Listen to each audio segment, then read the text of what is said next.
معنا اليوم المهندسة نادية عبده، أول سيدة في مصر تتقلد منصب المحافظ، السيدة التي خاضت الكثير من المعارك السياسية بحنكة واقتدار، واستحقت عن جدارة لقب المرأة الحديدية، والتي تم ترشيحها لجائزة الإنجاز العلمي الإنساني في مجال العمل ومجال المياه، كما تم ترشيحها لجائزة الشيخ محمد بن راشد آل مكتوم للمرأة الإدارية العربية. ويأتي اختيارها لشغل منصب المحافظ كأول سيدة في مصر تتولى هذا المنصب بعد جهودها ونجاحها الباهر مع الدكتور محمد سلطان محافظ البحيرة السابق في رفع نسب الشفاء من فيروس سي وزيادة عدد محطات المياه والصرف الصحي ومواجهة السيول بالمحافظة.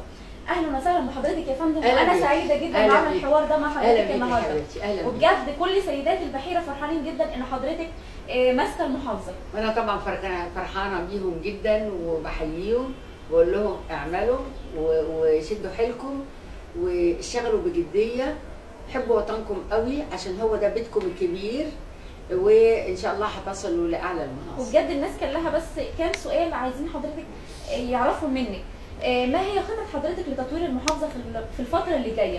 طبعا السؤال ده سؤال كبير جدا. احنا طبعا بقى لنا هنا 3 سنين حاطين خطط كثيره للمحافظه في كافه الانشطه، في جميع الانشطه، طبيه وصحيه وطرق وكباري وصرف صحي ومياه، كل الكلام ده احنا حاطينه نصب اعيننا. بنكمل خطط سابقه، بنكمل مشروعات قوميه استثماريه كبيره جدا. وانا طبعا حضراتكم عارفين انا كنت نائبه هنا من 3 سنوات، والحمد لله اكتر حاجه انا بعتز بيها ان انا الحمد لله بهدوء الاداره وبتنظيم الاداره وباحترام الرؤساء وباحترام المرؤوسين المحافظه ما كانتش بتمر باي مشاكل من اي نوع. كنا بنستمر وكنا بنتلاقى، كنا بنواصل العمل مع بعض. وانا بقول هنا للدكتور سلطان ان شاء الله ربنا هيوفقك في الاسكندريه باذن الله، واحنا هنستكمل المشوار هنا، نستكمله زي ما قلت في كافه مديري مديريات الوزارات. عندنا حاجه مميزه يمكن كل مصر عارفاها، احنا الحمد لله انا يعني وانا شخصيا يمكن كنت ماسكه الكلام ده، عملنا وبنعمل مشروعات استثماريه كتيره جدا. دي بقى اللي هتنمي ان شاء الله الشباب باذن الله، وهتوفر لهم فرص عمل جاده. يعني انا بحب اخد الموضوع، ما بحب اخده من ديوله، انا بحب اخد الموضوع من قلبه. اللي هيعمل لك يعني تعيينات، اللي هيوظفك، بيبقى عندك مشروع كبير تتوظفي فيه.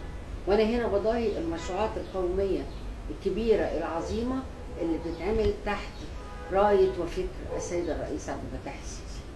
والله يا فندم فعلا الشباب كانوا عايزين يعرفوا بس من حضرتك، هل في الفتره اللي جايه دي هيتم الاستفاده منهم في النهوض بالمحافظه بتاعتهم؟ اكيد هم شباب، احنا عندنا هنا بنستفيد. احنا لسه عاملين مؤتمر الشباب الشهر اللي فات وطلع منه بعض التوصيات بنعمل عليها. انا النهارده بعتز قوي ان انا اول حاجه بعملها يعني غير نمطيه في البحيره، ان احنا كمركز دمنهور احنا اشترينا الخضار من الوكاله وبنبيعه حاليا. هتروحي تشوفي في ميدان فريتم هتلاقي الخضار، انا عديت عليهم الصبح بيتباع تقريبا ب 60% من الثمن. اللحمه برضو شفتها لحمه زي الفل بلدي ب 85 جنيه. الكبده بتتباع زي اللحمه بالظبط بنفس السعر. فانا ارجوكم انتم يا مواطني البحيره حافظوا على كيانكم، انتم حافظوا على ان حاجه خارج التسعيره ما تشتريهاش.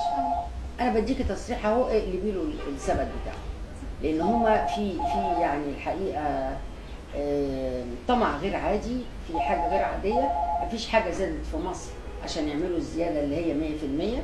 اخر حاجه بس يا فندم، طبعا كل السيدات البحراويات مبسوطه جدا ان حضرتك تقلدتي المنصب ده، ربنا يخليكي، وعايزه من حضرتك بس نصيحه ليهم وتقولي لنا كلمه ازاي تنجحي ايتها السيده البحراويه. ايتها السيده البحراويه اللي انا حبيتك، انا سكندريه لكن خلاص لبست العباءه كلنا بتاعتكم حبيناكي والله. وحبيتكم جدا، وانتوا معايا بقالكم 3 سنين.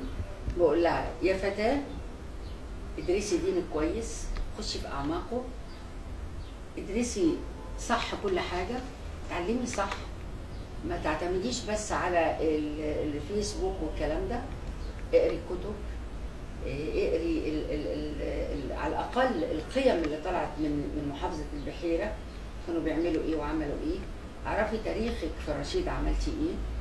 وعلى فكره احنا يمكن يعني احفاد شامبليون هيجوا لنا اليومين الجايين، اللي هي الحمله بتاعت شامبليون في الرشيد، لما كان الدهاء والمكر المصري الرشيدي قدر يغلبهم ازاي.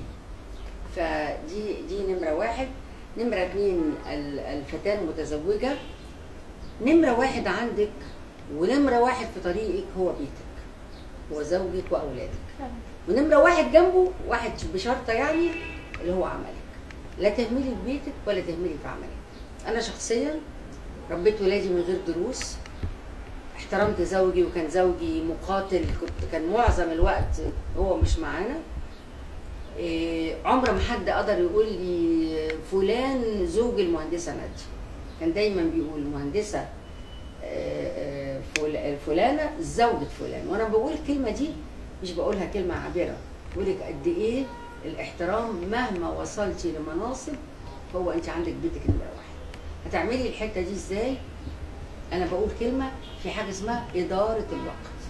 انت بتعملي، كلنا ماشيين بالتخطيط، قبل ما بتنزلي من البيت بتقولي انا هروح امشي واخد الاتوبيس او اخد العربيه وبعدين هنزل كذا. عايزاك تعملي اداره الوقت. بيتك هيتنضف امتى؟ بيتك هتعملي اكلك امتى؟ هتربي اولادك امتى؟ هتعلميهم امتى؟ كل ده هتلاقي نفسك واخده 10 على 10. حضرتك خير مثاليين. وعلى فكره هقول لحضرتك حاجه، كل ما بتشتغلي وبتتعبي اكتر مناعتك بتقوى وجهدك بيبقى اسهل. يعني انا مش عايزه اسمع ابدا من اي فتاه انا تعبت، لا. وبعدين ما تنسوش ان ربنا حط الجنه تحت اقدام الامهات لما تعمل واجبها صح. بس انا مبسوطه بيكم ومبسوطه انا بكل سعيده جدا الفتيات. بجد ان احنا عملنا الحوار ده مع حضرتك النهارده، شكرا. وبجد احنا بناخدك مثال طيب لينا ربنا نقتدي يخليك. بيه. ربنا يخليك. شكرين قوي يا فندم. لا نشكر شرف جميع. شرف.